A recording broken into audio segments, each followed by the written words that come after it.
TVC, a TV do Correio da Manhã.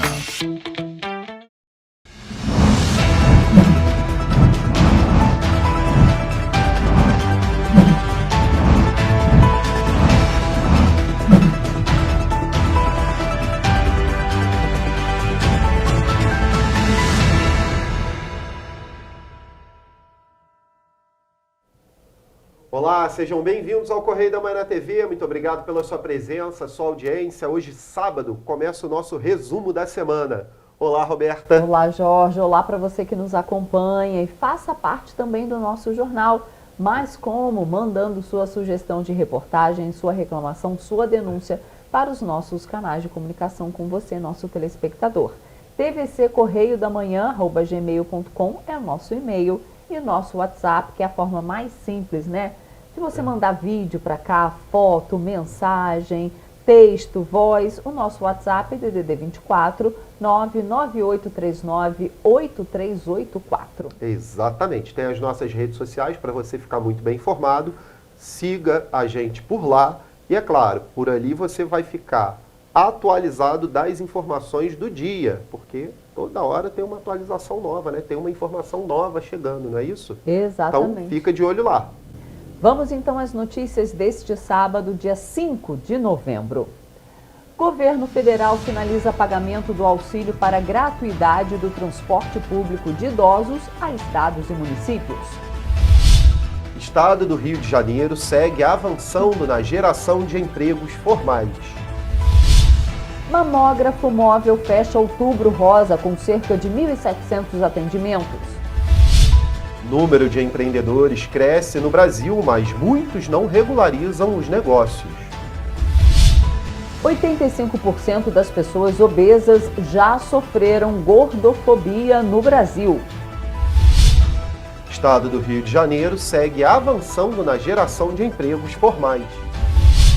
E mais, livro sobre o dorso das fêmeas vai virar peça de teatro em Nova Friburgo. Agora no Correio da Manhã na TV.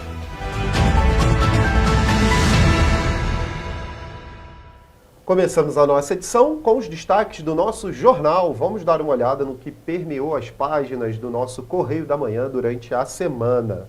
Lembrando que você pode acessar o nosso site, tá? correiodamanhã.com.br. Daqui a pouco aparece a vinheta aí embaixo para você copiar, entrar lá e ficar muito bem informado.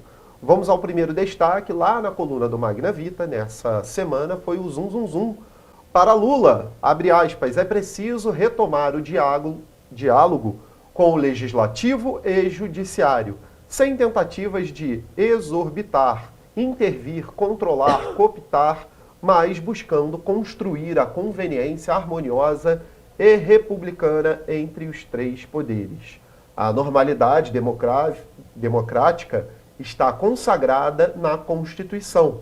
É ela que estabelece os direitos e obrigações de cada poder, de cada instituição, das Forças Armadas e de cada um de nós, fecha aspas. Não foi uma única linha sobre o combate à corrupção e nem um agradecimento ao ministro Fachin, que viabilizou a sua eleição. Faltou também agradecer ao TSE pelo carinho que foi tratado. Mas um discurso que é diferente à prática e ao que foi dito na Paulista, esse foi o zum zum zum, ainda sobre as eleições lá, né, o discurso dele na Paulista no domingo passado. Após aparecer ao lado do deputado do dinheiro na cueca no seu discurso à nação, o presidente eleito, ainda não diplomado, recebeu no seu primeiro dia a visita de Alberto Fernandes, o presidente argentino que mergulhou o país vizinho na mais aguda crise. Foi uma ação articulada pelo Itamaraty, que já se reporta ao ex-chanceler Celso Amorim. Outra nota, relação civilizada. Erra quem aposta em estrutura paralela do governo federal para contrapor ao governo do estado a postura de Cláudio Castro de não fazer ataques pessoais ao candidato Lula foi registrada com satisfação pelo QG petista. Vale lembrar que Marcelo Freixo atropelou o candidato do PT ao Senado, o que levou até o deputado Washington Quaquá a pedir votos para Castro. só com milagre. O deputado federal Hugo Leal, com a sua experiência de relator do Orçamento Federal, tem afirmado que a equipe de Lula terá que rebolar para honrar todas as promessas que foram feitas pelo futuro presidente na campanha. Terá até dia 13 de dezembro para aprovar o pacote de mágicas. O relator, o senador Marcelo Castro, espera que a tropa de milagreiros de Lula diga de onde virão os recursos para as promessas impossíveis realizadas na campanha. E olha só, a guilhotina a serviço de um jogo de cartas marcadas. O ativismo do judiciário e a mídia de oposição irão fuzilar Bolsonaro e Lula para ungir Alckmin. O jogo só termina quando acaba. Esta velha máxima está ainda mais forte nos dias de hoje. Na eleição presidencial, os ritos constitucionais estão sendo obedecidos. A transição está em curso de forma civilizada. O vice-presidente eleito, Geraldo Alckmin, foi até recebido no Palácio do Planalto pelo presidente da República, Jair Bolsonaro. Vamos agora aos destaques de economia. Dividendos de 43,68 bilhões de reais. Por conta da definição do valor de R$ 3,34 por ação preferencial e ordinária em circulação, o Conselho de Administração da Petrobras aprovou o pagamento de dividendos aos seus acionistas no montante de, como eu falei, acreditem, 43,64 bilhões de reais, a serem distribuídos em duas parcelas iguais nas datas do dia 20 de dezembro e 19 de janeiro de 2023, informou a petroleira, mediante divulgação de fato relevante ao mercado. Gente, esses foram os destaques do Correio da Manhã na TV. Durante toda a semana você viu vários destaques aqui, a gente traz os principais no nosso resumo. Para você ficar mais bem informado, entra no nosso site correiodamanhã.com.br e aí lá você vai conseguir acesso à nossa edição de final de semana, que é uma edição especial, sexta, sábado e domingo, e é claro, de todas as outras aí que se passaram de segunda a sexta-feira, para você olhar todos os destaques. Esses foram os destaques do Correio da Manhã na TV. A gente faz agora um rápido intervalo e na volta você vê que 85% das pessoas obesas já sofreram gordofobia no Brasil. E você vai ver também que venda de veículos tem queda na comparação com setembro e outubro. O Correio da Manhã volta já.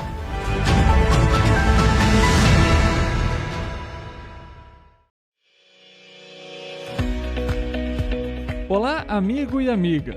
Estamos chegando ao meio do ano. Esta época de tempo mais frio contribui para espalhar doenças respiratórias, incluindo a temida Covid-19. Você que não deixa de cuidar da sua saúde, confira sua caderneta de vacinação e não perca a oportunidade de atualizar o seu calendário de vacinas. É simples e faz bem a você e a quem vive ao seu redor. Acesse o site novaiguaçu.rj.gov.br. Procure o ponto de vacinação mais próximo e tome todas as doses recomendadas para a sua idade. Não perca tempo, pegue a sua caderneta e coloque a sua vacina em dia. Aproveita e confere a caderneta de toda a família também, tá? Juntos vamos seguir vencendo a Covid-19. Não vacile, vacine. Prefeitura de Nova Iguaçu.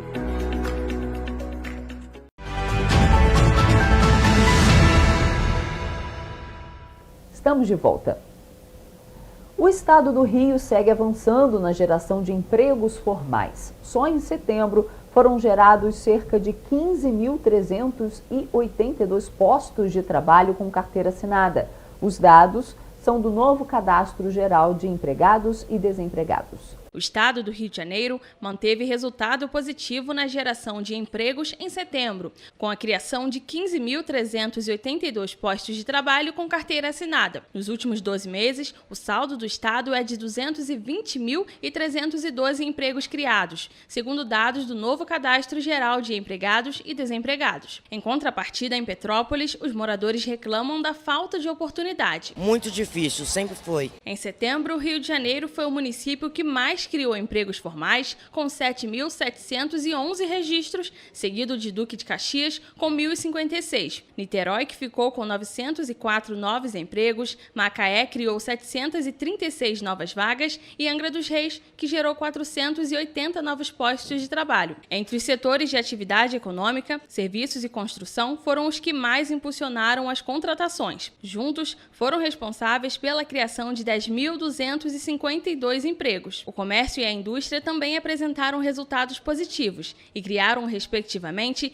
3.475 e 2.291 novos postos de emprego formal. Os dados mostram ainda que o Estado registrou nos últimos 9 meses cerca de 168 mil novos empregos formais. O número é 26% maior que o mesmo período de 2021. Na análise mensal, também foi verificada a divisão por gênero, que mostrou que os homens ocuparam 60% das posições de trabalho e as mulheres apenas 40%. Por idade, o maior saldo de vagas ficou entre as pessoas de 18 e 24 anos. E por escolaridade, a maioria dos postos de trabalho foi ocupada por pessoas com ensino médio completo. Mas muitas pessoas ainda precisam se reinventar para garantir o ganha-pão. É o caso de Gustavo, que apesar de ter um emprego, garante um dinheiro extra nas ruas como cantor de MPB e músicas autorais. Tira um extra daqui, às vezes até uma grana muito boa, né? Vale a pena para quem é músico vir para o espaço urbano mesmo, dividir a sua arte, o seu trabalho. Eu toco desde os 12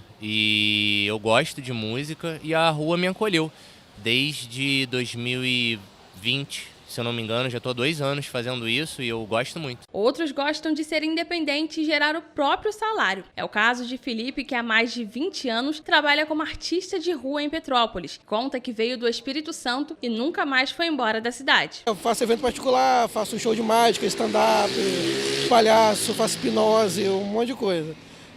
Para mim é muito gratificante, porque às vezes é uma forma mais acessível de arte que a pessoa pode ter. Como é que foi durante a pandemia para você? No meu caso, foi o inverso. Eu acabei tendo que buscar lugares mais movimentados, mesmo com lockdown e tudo, mas a cidade acabou me adotando, me acolhendo na minha dificuldade, então eu consegui me manter bem, vamos dizer assim. E olha, durante coletiva realizada na terça-feira, 1º de novembro, a Polícia Rodoviária Federal falou sobre as operações que foram realizadas em todo o Brasil, visando a desobstrução das rodovias federais interditadas por caminhoneiros. Santa Catarina, Pará e Mato Grosso foram os estados que mais apresentaram intervenções. Durante a coletiva de imprensa, os agentes da Polícia Rodoviária Federal explicaram que a operação de desmobilização de manifestações é complexa e demanda muitos policiais. Por isso, foi solicitado o apoio da Força Nacional e das polícias Militar e Federal. Ainda segundo a PRF, o papel deles na operação é pôr fim às manifestações o mais rápido possível para que as vias sejam liberadas. É importante a gente salientar que essa operação é uma operação deveras complexa, né? Nós tomamos conta a nossa circunscrição, mais de 75 mil quilômetros de rodovias federais, é uma operação complexa, demanda uma mobilização de grande efetivo, aparato logístico, né? E por esse motivo, nós solicitamos apoio das nossas co-irmãs, forças co-irmãs, a Polícia Federal, a Força Nacional, a Polícia Militar.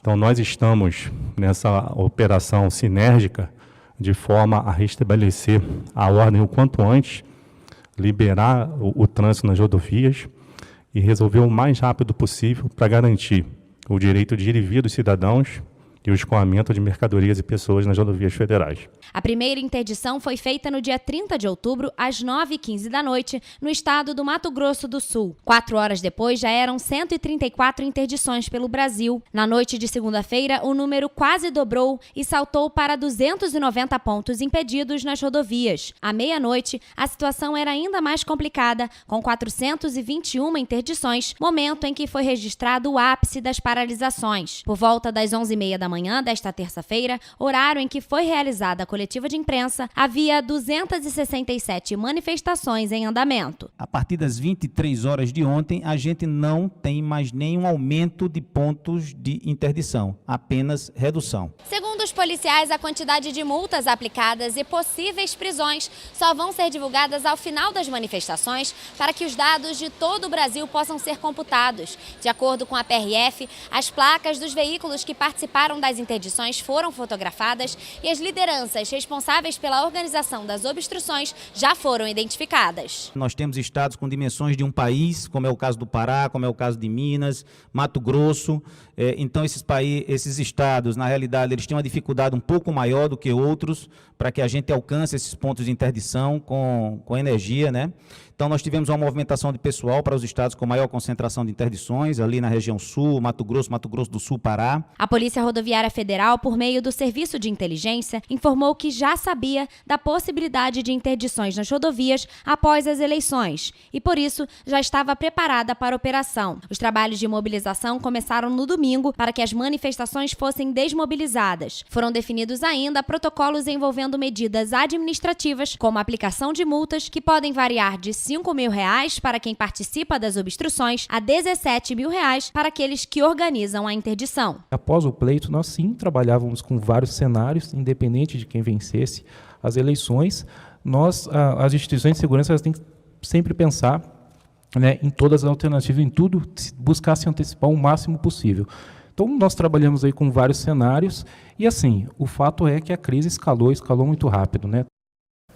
E ainda falando sobre as manifestações dos caminhoneiros por conta dos bloqueios na BR-040 em Petrópolis, muitas linhas de ônibus apresentaram atrasos de mais de 1 hora.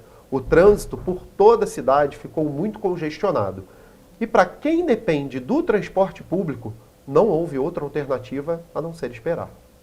Nesta terça-feira, as linhas de ônibus em Petrópolis sofreram atrasos nos horários por conta de bloqueios dos caminhoneiros na BR-040, que dá acesso a muitos bairros da cidade. Em consequência do congestionamento que foi gerado, foram registradas perdas de viagens. Todos os dias o ônibus quebra. É uma viagem e para acabar os ônibus. Todo dia é isso.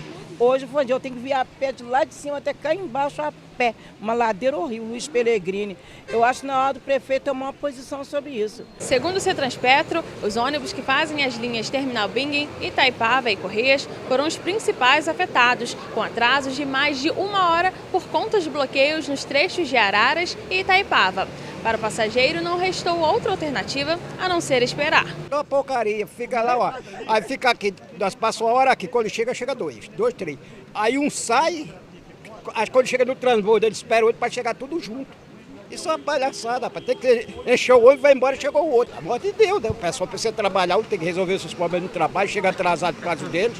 Tanto no terminal rodoviário quanto nos pontos ao redor, as filas eram intermináveis. Os ônibus que chegavam logo saíam em superlotação. Muitos veículos precisaram acessar a estrada União e Indústria. Os passageiros relataram demora de 2 horas para cumprir o trajeto do Bingen até o centro, mas os problemas não são novidade. Fim de semana que você cansa de esperar o ônibus aqui. A senhora fica cerca de quanto tempo esperando? Fico mais de horas. Péssima. Tá tudo ruim por lá. Rua esburacada, sujo. Se você vai ao Rio, você vem embora às vezes com bagagem, tudo. Ou você paga Uber, se você tiver dinheiro, ou tu vai andar um pedação a pé de novo. As empresas de ônibus orientaram os passageiros a fazerem downloads dos aplicativos Citamob e Vá de Ônibus para acompanharem em tempo real a localização dos ônibus. A semana foi movimentada em diversas regiões do país com manifestações de pessoas que apoiam o presidente Jair Bolsonaro e pedem por intervenção federal. Em Petrópolis, a manifestação aconteceu próximo ao Batalhão de Infantaria Leve de Montanha, o Batalhão Dom Pedro II, na Vila Militar. Dezenas de pessoas se reuniram nesta quarta-feira para se manifestar na Rua Duque de Caxias, na Vila Militar, em Petrópolis. Mesmo embaixo de chuva, os presentes cantaram o hino nacional e pediram por intervenção militar e federal após o resultado das eleições do último domingo. Em tantas mil és tu, Brasil, ó pátria amada, dos filhos desse sol das mães, gentil, pátria amada, Brasil! A manifestação pedindo por intervenção militar é inconstitucional. É muito comum que intervenção militar seja confundida com intervenção federal, que é autorizada pela lei brasileira em condições específicas para controlar uma situação que deveria ser de responsabilidade do governo. Nós estamos aqui deixando bem claro o que o povo quer e o povo clama, que é a intervenção federal. A gente conta com as Forças Armadas nesse momento, para que elas possam vir em nosso auxílio, né? Ser contra a censura, ser contra um STF altamente manipulado, essas eleições, ninguém concordou com essas eleições, basta você ver as manifestações no Brasil inteiro. Então todo mundo, eu vim do Rio para manifestar esse desejo de liberdade, que a gente não pode ter comunismo aqui não. Nós não podemos aceitar o que aconteceu. É uma coisa absurda, estamos todos aqui, queremos um Brasil melhor, queremos um Brasil para toda essa nação maravilhosa. Manifestações como esta pedindo a intervenção militar estão acontecendo em todo o país. Vestindo verde e amarelo, os grupos manifestam contra o resultado das urnas eletrônicas do último domingo, quando Luiz Inácio Lula da Silva foi eleito presidente. Um bandido, um ladrão vai assumir a presidência da República? Não vai. Todo mundo que está aqui é brasileiro. Ninguém está aqui por partido político ou por algum político, algum candidato, nada disso. A gente está aqui pela liberdade. Liberdade. Estão cessando a nossa liberdade. E, infelizmente, não tem mais para onde recorrer. Então, a nossa última solução é essa. É pedir socorro ao Exército, às Forças Armadas, porque não tem mais para onde ir. A gente está sendo cessado. Toda a nossa liberdade está sendo cessada. Direito de expressão acabou no Brasil, não tem mais. O povo brasileiro está insatisfeito com tudo que está acontecendo. As corrupção, essas coisas todas. E nós não queremos ser governados por bandidos. Desde a noite de terça-feira, a pedido do 32º Batalhão de Infantaria Leve, a CPTrans sinalizou o fechamento dos 2 acessos à Vila Militar próximo às Cancelas. Por isso, os motoristas precisaram utilizar vias alternativas. A entrada dos manifestantes no terreno do batalhão não foi permitida e, por isso, o protesto foi feito em frente à Cancela. Nós temos orgulho desse momento que nós estamos vivendo.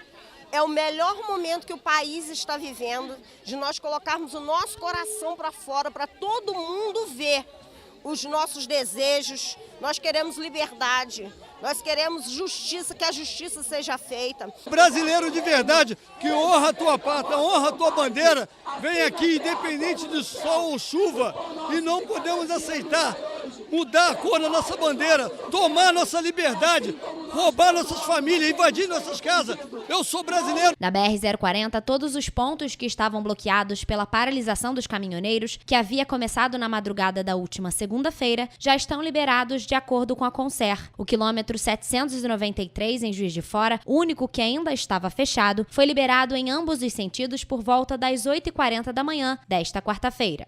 Empreender se tornou tendência no mundo. Com a retomada econômica no pós-pandemia, muitos brasileiros tiveram coragem de se tornar empreendedores.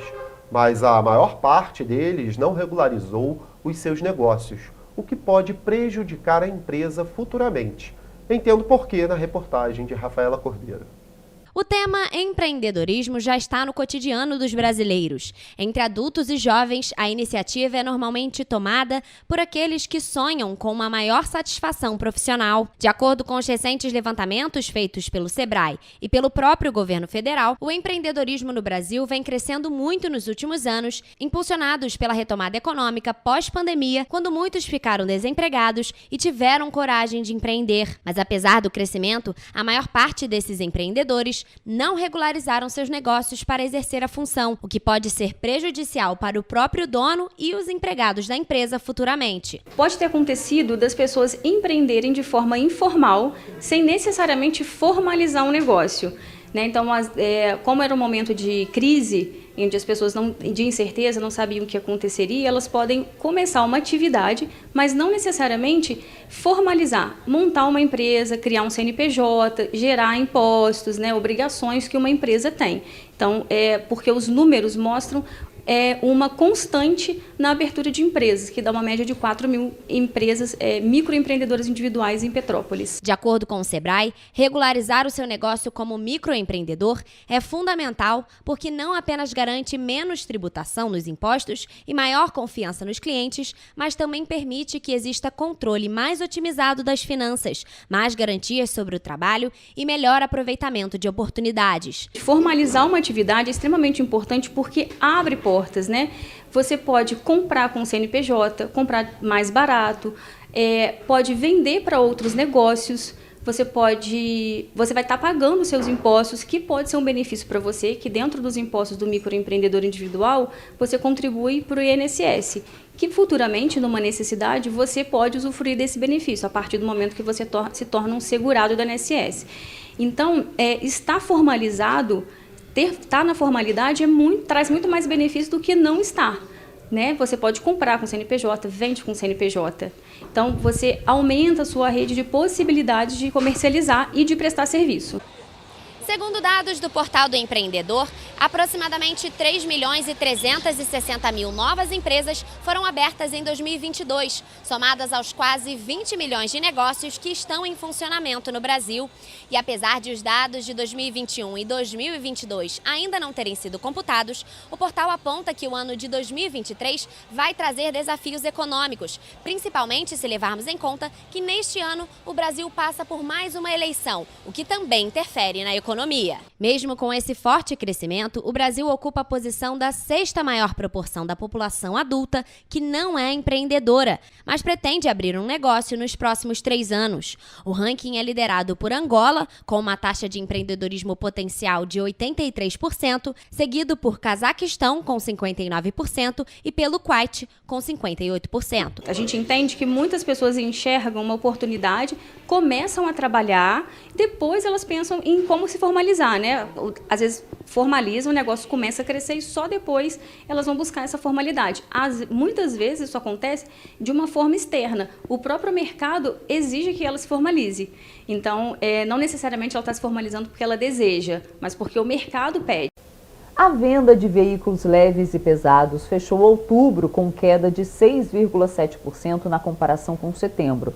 Mas a Anfávia, a Associação das Montadoras, tem mantido a projeção feita em julho e acredita que será possível avançar 1% em vendas na comparação ao ano passado. De acordo com o Registro Nacional de Veículos Automotores, o Renavan, no último mês foram emplacadas quase 180 mil unidades entre veículos leves e pesados. Se compararmos esse número com outubro de 2021, houve uma alta de 11,4%. Contudo, não será fácil atingir o crescimento neste ano, apesar das previsões da Anfávia. Até agora, os 1.680.000 veículos emplacados no acumulado do ano representam uma queda de 3,2% na comparação com o mesmo período de 2021. A Associação das Montadoras mantém a esperança de que os meses de novembro e dezembro registrem resultados vultosos e garantam o crescimento. Mas a Copa do Mundo no meio do caminho, além das dificuldades geradas pelo crédito caro, podem ser 2 entraves para que o setor alcance os números desejados. Os dados de produção serão divulgados pela Anfávia na próxima semana, durante a edição 2022 da FENATRAN, principal feira nacional do setor de transporte, que vai exibir os caminhões e ônibus que começam a chegar ao mercado, já adequados ao padrão Euro 6, de controle de poluentes e emissão de gás carbônico, adotado na Europa em 2016. O governo federal, por meio do Ministério do Desenvolvimento Regional, finalizou o pagamento a estados e municípios dos recursos disponibilizados por meio do auxílio emergencial à gratuidade das pessoas idosas no transporte público coletivo urbano. Ao todo, foram repassados 2,46 bilhões de reais a 539 cidades, 19 estados e ao Distrito Federal. O processo de repasse dos valores nas contas indicadas pelos entes federativos foi concluído cerca de 2 meses antes do prazo final para a destinação dos recursos, estipulado pela legislação em 31 de dezembro deste ano. Os entes serão responsáveis pela aplicação e pelo repasse dos recursos aos seus prestadores de serviço de transporte público coletivo urbano de passageiros. Tiveram acesso aos recursos os estados do Rio de Janeiro e a maioria dos estados brasileiros, além do Distrito Federal. Também receberam recursos prefeituras de todas as unidades federativas brasileiras. Para o município de Petrópolis, foram direcionados R$ 4.830.639,57. Além disso, por meio do Termo de Execução Descentralizada, o TED, o Ministério vai repassar cerca de R$ 38,7 milhões de reais à Companhia Brasileira de Trens Urbanos, CBTU, e à Empresa de Trens Urbanos de Porto Alegre, a Transurb. As duas empresas públicas são vinculadas ao Ministério do Desenvolvimento Regional. Todas as movimentações de saídas de valores serão classificadas e identificadas e estão disponíveis para acompanhamento, prestação de contas e fiscalização. O mamógrafo móvel do estado, que oferece exames digitais de mamografia e ultrassonografias a pacientes do Sistema Único de Saúde, concluiu o mês de Outubro Rosa com cerca de 1.700 atendimentos. Entre os dias 1º e 27 de outubro, o mamógrafo móvel realizou 1.537 exames e desde que foi lançado em dezembro de 2013, ele já ultrapassou os 60 mil atendimentos realizados em todos os 92 municípios do Rio de Janeiro. Até o dia 5 de novembro, o equipamento vai estar em Queimados, na Praça dos Eucaliptos. O agendamento é realizado pela Secretaria de Saúde de Magé, de acordo com a ordem da fila da regulação municipal. O mês de outubro é um mês de Outubro Rosa. Um mês de conscientização sobre o câncer de mama e a importância da prevenção do câncer de mama. Um alerta para as mulheres, principalmente nesse período agora pós-Covid, onde muitos exames ficaram atrasados. Não deixe de realizar sua mamografia. Para realizar o exame, as pacientes devem apresentar um documento oficial com foto e o cartão SUS, caso possuam. Também é necessário apresentar um pedido médico, independente da idade. E para aquelas acima de 40 anos que vão realizar a ultrassonografia da mama, devem apresentar o laudo da última mamografia realizada há menos de um ano. São 60 mamografias realizadas por dia. Até sexta-feira, também vão ser oferecidas 70 ultrassonografias diárias às pacientes agendadas. Os resultados dos exames de ultrassom vão ser disponibilizados imediatamente após a realização. Já os laudos das mamografias vão ser entregues pela equipe da Secretaria de Saúde do município. A mamografia é o principal exame para poder fazer a detecção precoce de um câncer e, se for diagnosticado no início, ele pode ser tratado. Então agora, nesse mês, é o mês da gente disseminar essa informação para que no futuro próximo a gente não tenha mais mulheres morrendo por câncer de mama. E você vai ver depois do intervalo que Justiça suspende a inauguração da Itaipava Feira Mix, conhecida como a nova feirinha de Itaipava. E você vai ver também que a Prefeitura de Nova Friburgo inicia a limpeza do Rio Bengalas. Voltamos já.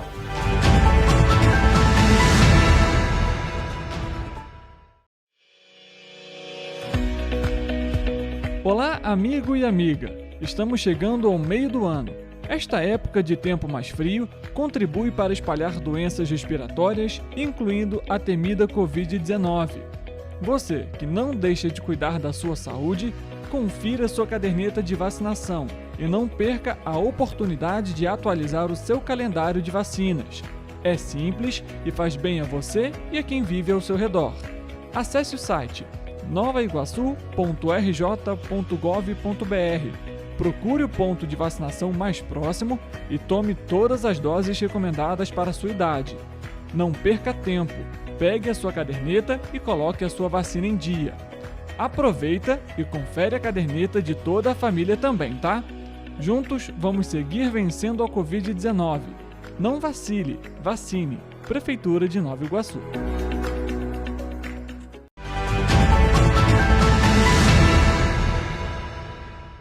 Voltamos.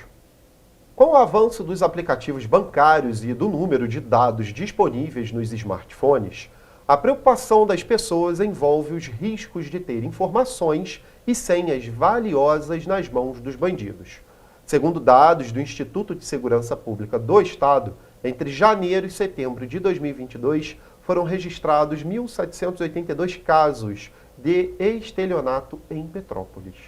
Os telefones celulares e tablets conquistaram os consumidores que passaram a usar para trabalhar, estudar, pagar contas ou simplesmente encomendar algo para comer. Com o avanço dos aplicativos bancários e do número de dados disponíveis nos smartphones, a preocupação das pessoas envolve os riscos de ter informações e senhas valiosas nas mãos dos bandidos. O povo tinha facilidade de pegar os dados. Hoje, então, né, tá muito fácil, então tem que ter segurança. Aplicativo de banco eu não uso. Não uso. Quando eu troco, eu sempre guardo a senha, que é para quando eu vou usar de novo, eu sei que está ali. Segundo o levantamento feito por uma empresa de segurança da informação em 2020, o Brasil foi o país mais atingido por tentativas de roubo de dados pessoais ou financeiros de pessoas na internet. Com essas informações, golpistas prejudicam a vítima de diversas formas, seja acessando recursos ou enganando pessoas se fazendo passar por ela. O percentual de usuários brasileiros que tentou abrir pelo menos uma vez links enviados para roubar dados representa 19,9% da população. Dados do Instituto de Segurança Pública do Estado do Rio de Janeiro mostram que em Petrópolis, entre janeiro e setembro deste ano, foram registrados 1.782 casos de estelionato. Se comparado com o mesmo período de 2019, os casos aumentaram quando foram registrados 790 casos. Só em setembro deste ano foram 186 registros. Para evitar ser vítima de pessoas mal intencionadas, o especialista explica que alguns recursos são importantes para aumentar a segurança dos dados, principalmente quando o consumidor vai trocar de aparelho. É importante sempre quando você for descartar qualquer aparelho eletrônico que contenha seus dados, já fazer o reset, que a gente chama, você desvincular ele de todas as suas contas e fazer esse reset para ele voltar às configurações de fábrica. Ali você apaga todos os seus dados e não tem possibilidade de qualquer outra pessoa ter acesso aos mesmos.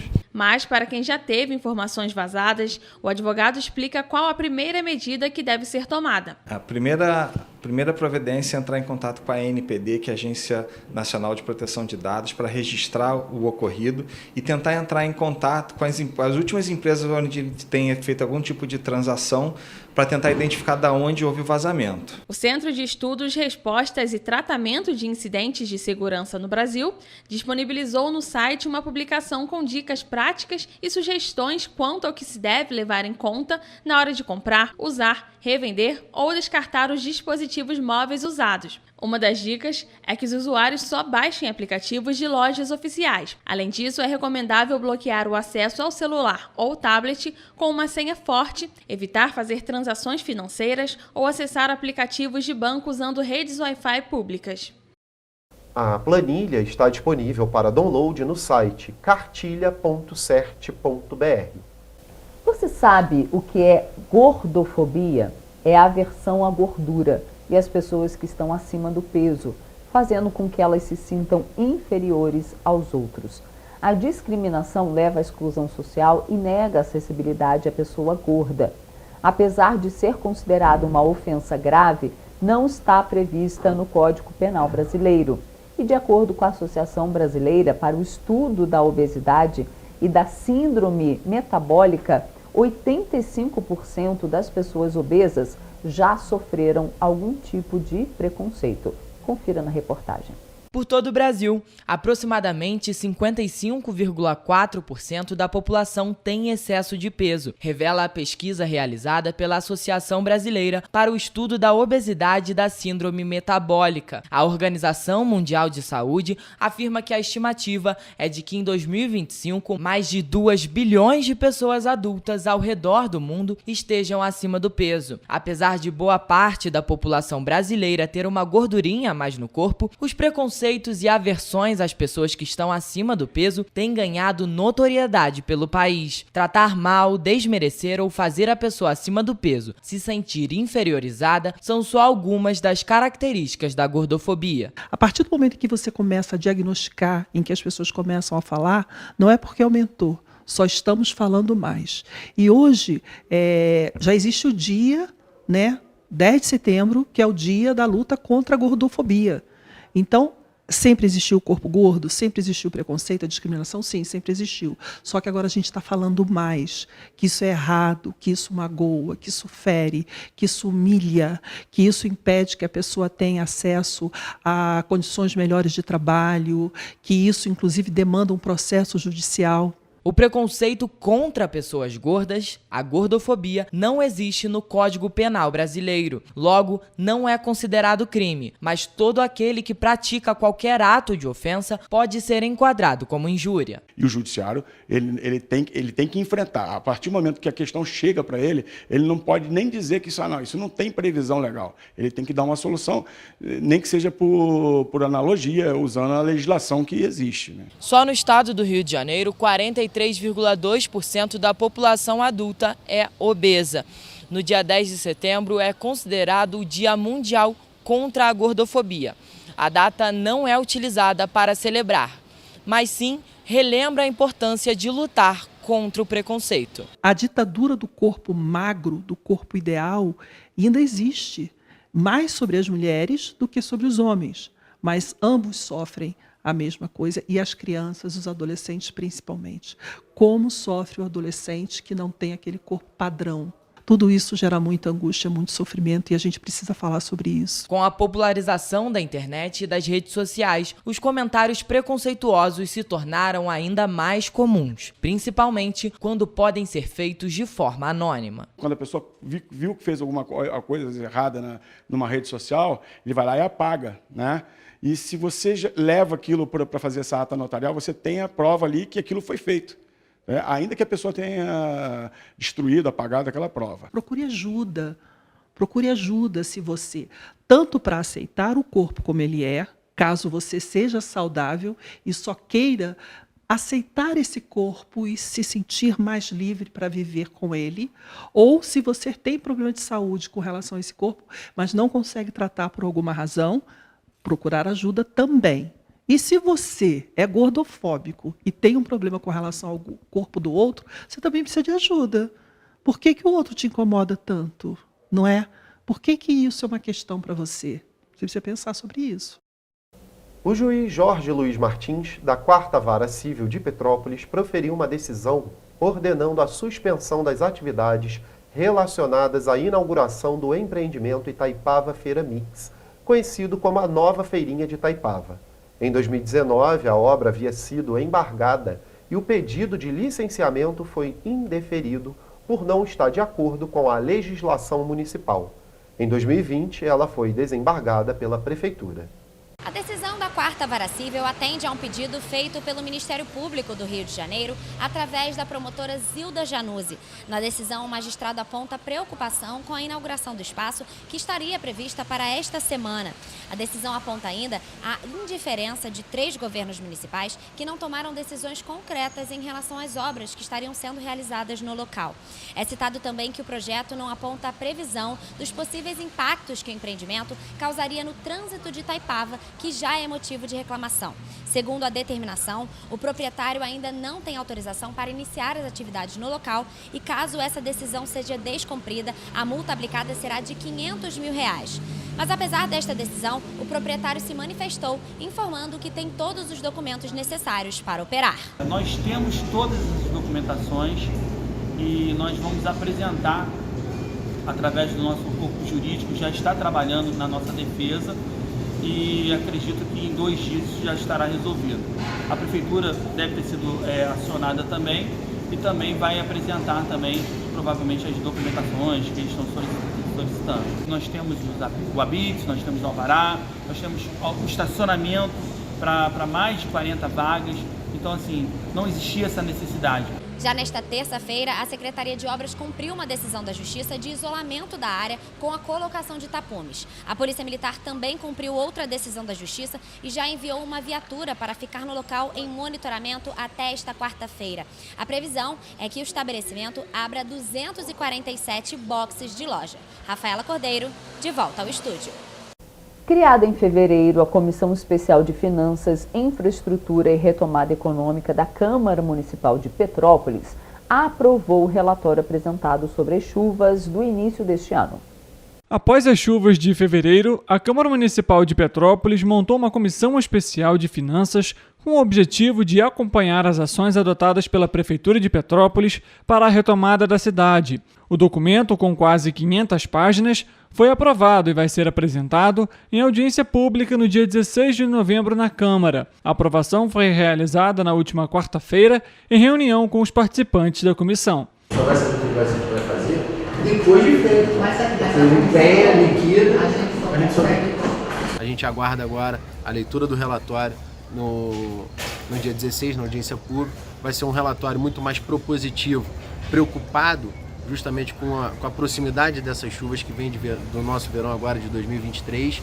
Então, todo o nosso trabalho de fiscalização e de compilação desses documentos foi focado para dar um norte para o governo das medidas que precisam ser tomadas. Durante o período de 8 meses, secretários municipais foram ouvidos. Além disso, dos 23 requerimentos enviados à Prefeitura de Petrópolis, 19 foram respondidos. A comissão foi presidida pelo vereador Fred Procópio e os relatores foram os vereadores Otávio Sampaio e Gilda Beatriz.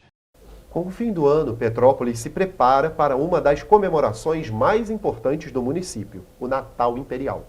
Na última semana, aconteceu a primeira reunião de alinhamento entre representantes do Sicomércio Petrópolis, SEC Rio, FEComércio, Prefeitura de Petrópolis e a Associação da Rua Tereza. Em Petrópolis, os moradores, comerciantes e empresários se preparam para receber mais uma vez uma das comemorações mais famosas do mundo, o Natal. Além de ser a capital estadual da cerveja e casamento, a cidade é conhecida pela celebração do Natal Imperial. Só em 2021, durante os 39 dias de programação, mais de 300 mil pessoas passaram pela festa da Serra Carioca. Na última segunda-feira, o Sicomércio Petrópolis realizou a primeira reunião para debater o planejamento da programação e definição das estratégias. Estiveram presentes representantes do SESC Rio, FEComércio, Prefeitura de Petrópolis e Associação da Rua Tereza. A ideia básica é essa, é integrar os três atores, poder público, Sicomércio através da FEComércio, do SESC e poder público também, mas com verba patrocinada através da Claro. Então, o objetivo dessa reunião foi alinhar esses atores, fazer como fizemos ano passado. Ano passado a gente teve essa mesma integração e funcionou muito bem. Tivemos uma programação muito intensa na cidade, tivemos um resultado bastante positivo para o comércio e esse foi o objetivo dessa vez. Ruas iluminadas, enfeites por toda a cidade e música natalina. Grandes investimentos são realizados em novembro, dezembro e até janeiro para transformar Petrópolis em um sonho natalino. Todos concordamos que é importante esse diálogo, esse canal aberto que foi feito e agora vamos para o ajuste fino para a gente evitar sobrepor eventos, sobrepor decoração, sobrepor iluminação, para a gente ter a maior quantidade possível de equipamentos bonitos, decorados, iluminados e a maior quantidade de atrações para o nosso Natal Imperial. O Natal Imperial sempre traz expectativas positivas para diferentes setores do município. O setor hoteleiro, por exemplo, a taxa de ocupação ficou na faixa acima dos 90%, tanto em dias de semana quanto durante o fim de semana.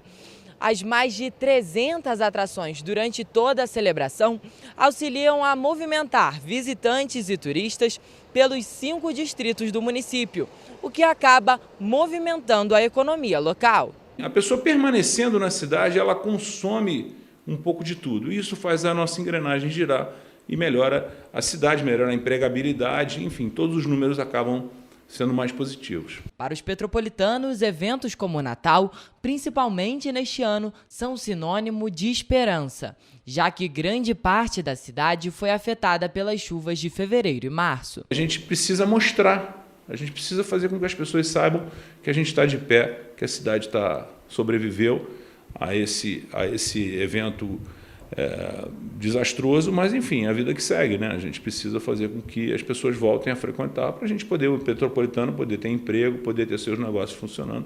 Eu acho que isso é o principal. Nos últimos dias, a Prefeitura abriu as licitações para a comercialização de alimentos durante o Natal Imperial. As barracas vão ser montadas na Praça da Liberdade e no Palácio de Cristal, e o lance mínimo para a exploração comercial é de R$ 2.748,43. Já as food de bikes ficam apenas no Palácio de Cristal. O menor valor oferecido é de R$ 888,50. O edital completo das duas licitações está disponível no site petrópolis.rj.gov.br.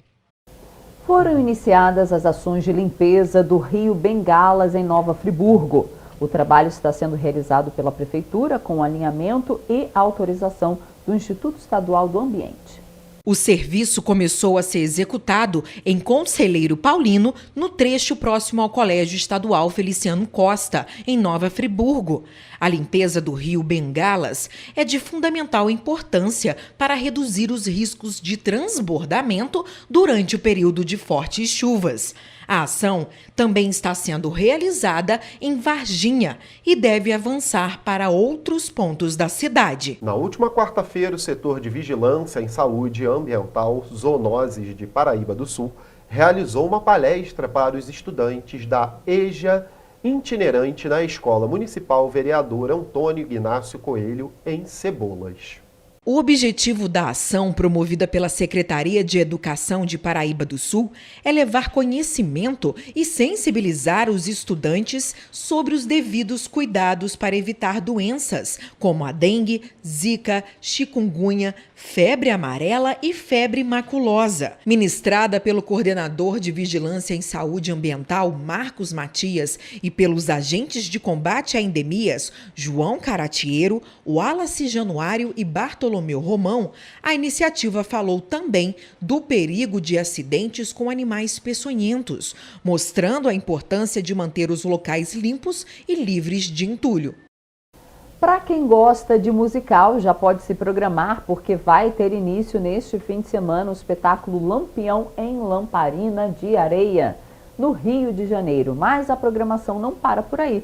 No dia 14 de novembro é a vez de 3 rios receber as apresentações. O espetáculo Lampião em Lamparina de Areia é um musical que conta a história de uma trupe de teatro que resolve contar a história de Lampião de acordo com o que ouviram falar. O que eles não sabem é que a nova integrante da trupe é, na verdade, a filha do Lampião. A partir dessa premissa, a história se desenrola trazendo na composição o regionalismo nordestino da história contada, desenvolvendo também em cada espectador o senso moral do perigo de ouvir somente uma parte da história. A gente fez uma versão dessa peça em 2019. A gente remodelou ela todinha, que a gente falou assim, não, 2019 ela ficou muito fria, eu acho que a gente tem que trazer mais pessoalidade para isso. E aí a gente passou agora no edital Retomada Cultural, né, pela Secretaria de Economia Criativa do Estado do Rio de Janeiro.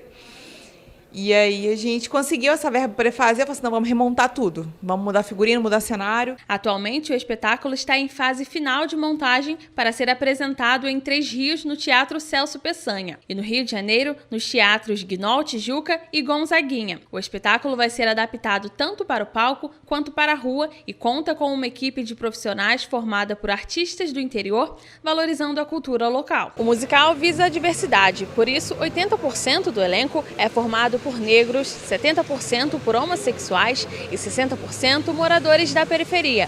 O intuito é unir a história dos atores e dos personagens. A produtora conta que essa é uma oportunidade para que os artistas locais sejam vistos e valorizados. A gente só é valorizado quando a gente começa a aparecer.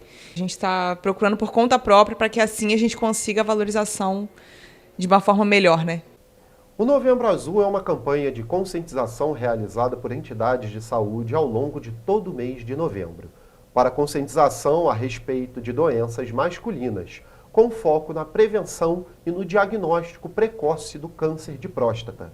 Em Petrópolis, uma das campanhas mais conhecidas é a Corrida de Revezamento Azul, que acontece hoje, sábado, às 14h. De acordo com o Instituto Nacional de Câncer, a expectativa é que 65.840 novos casos de câncer de próstata possam ser diagnosticados no Brasil, para cada ano entre 2020 e 2022. O valor equivale a um risco estimado de 62,95 casos novos a cada 100 mil homens. O câncer de próstata é a doença mais comum no homem, é a que mais incide. E é muito importante que a gente fale sobre a doença, que a gente desmistifique a doença e para mostrar que o homem Se ele fizer um diagnóstico precoce da doença, ele pode ser curado completamente. O INCA registrou 15.841 óbitos de homens por todo o Brasil em decorrência do câncer de próstata. É o segundo tipo de câncer que mais acomete em todo o país, ficando atrás apenas do câncer de traqueia, brônquios e pulmões, que registrou 16.009 mortes. De acordo com um estudo feito pela American Cancer Society, o câncer de próstata é mais comum em homens mais velhos. A cada 10 casos, 6 são em homens acima dos 65 anos de idade.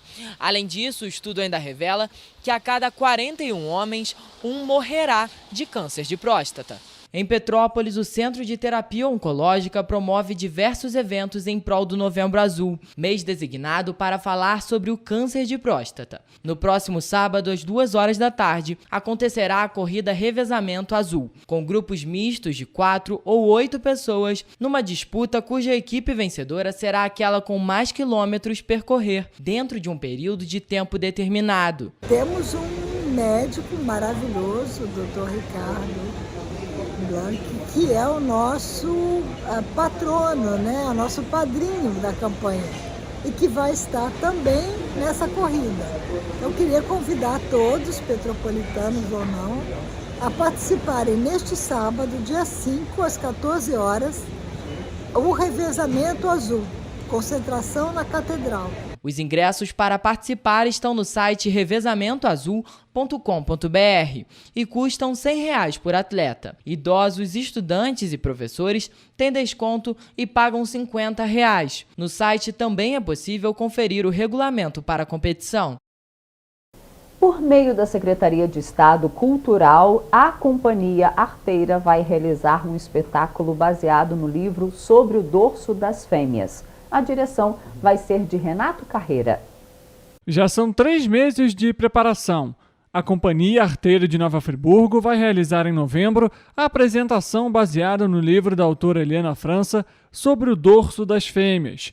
O espetáculo conta com 20 profissionais. Oi, eu e meu rebento literário sobre o dorso das fêmeas queremos fazer um convite a você. Entre as muitas alegrias que esse livro tem me proporcionado, a primeira, antes mesmo de ser editado pela Penalux, ele foi finalista do Prêmio Rio de Literatura na categoria Novo Autor Fluminense.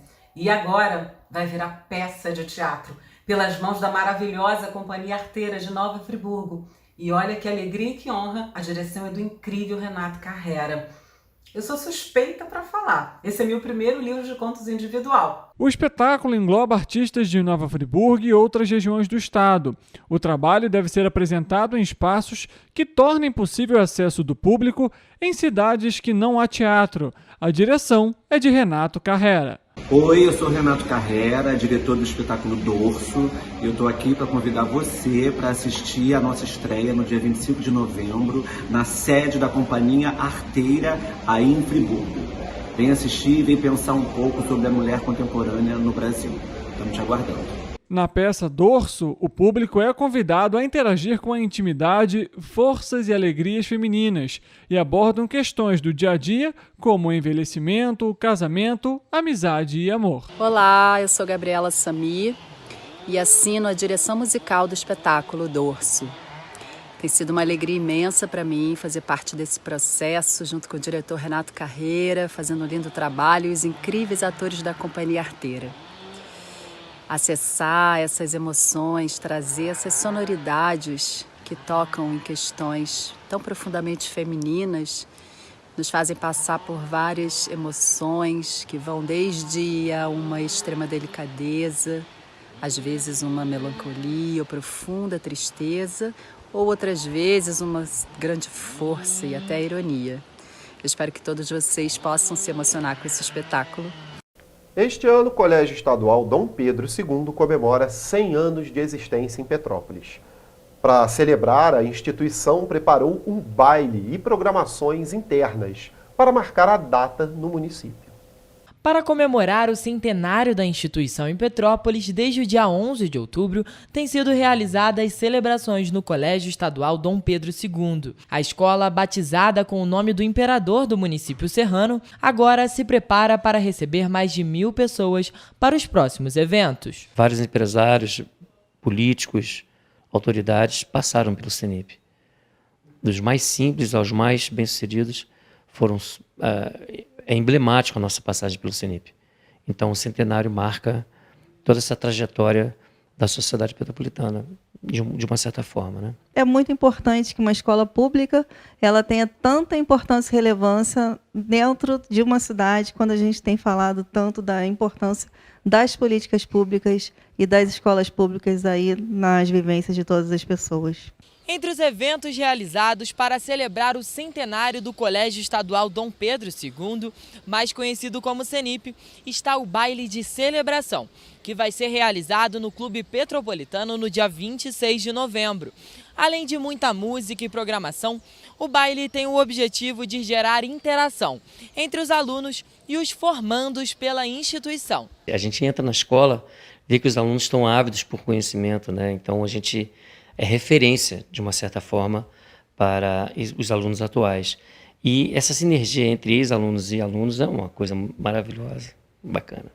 O CENIP separou uma equipe musical. Entre eles estão a banda marcial Valnei Aguiar, Gabriel Silva e banda, Guido Martini e banda Tocaia. Já os ingressos para o baile podem ser adquiridos pela plataforma Simpla e custam R$ 60 a inteira e R$ 30 a meia entrada. As mesas vão ser vendidas a partir do dia 5 de novembro através de reservas. A gente está se preocupando com todas as pessoas, alunos e ex-alunos, né? Então, para o público mais jovem, a gente já colocou na programação DJ com músicas especiais para essa geração.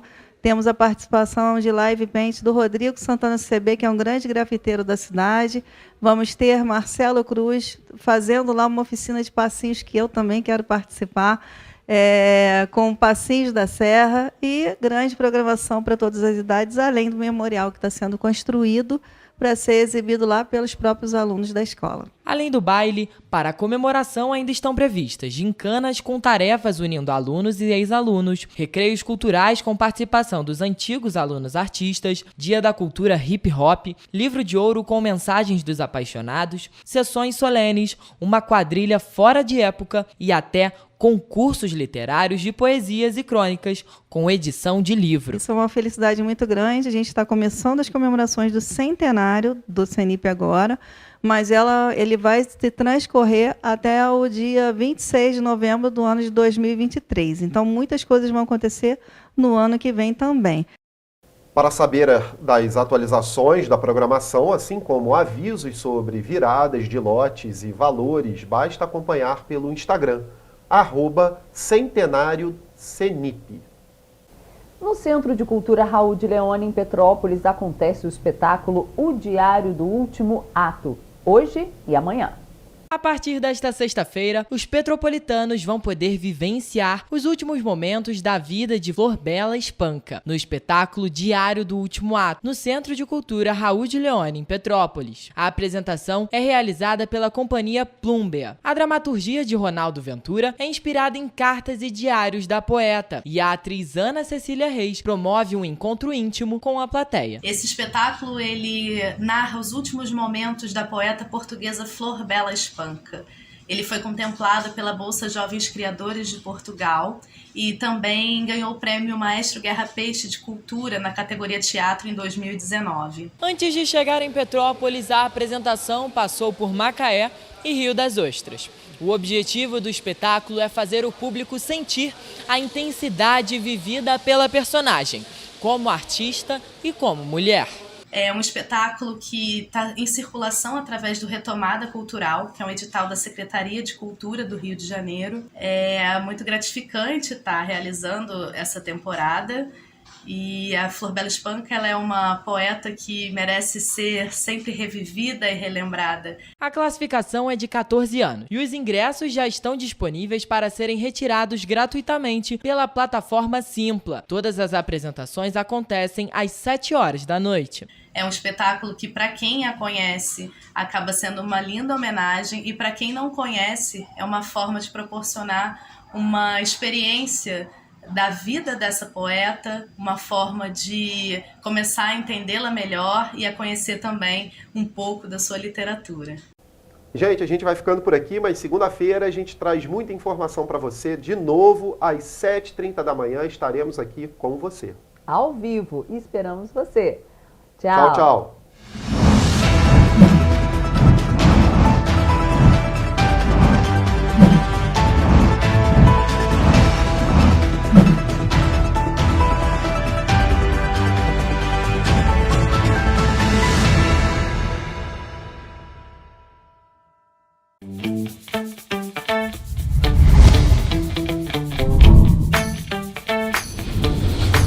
TVC, a TV do Correio da Manhã.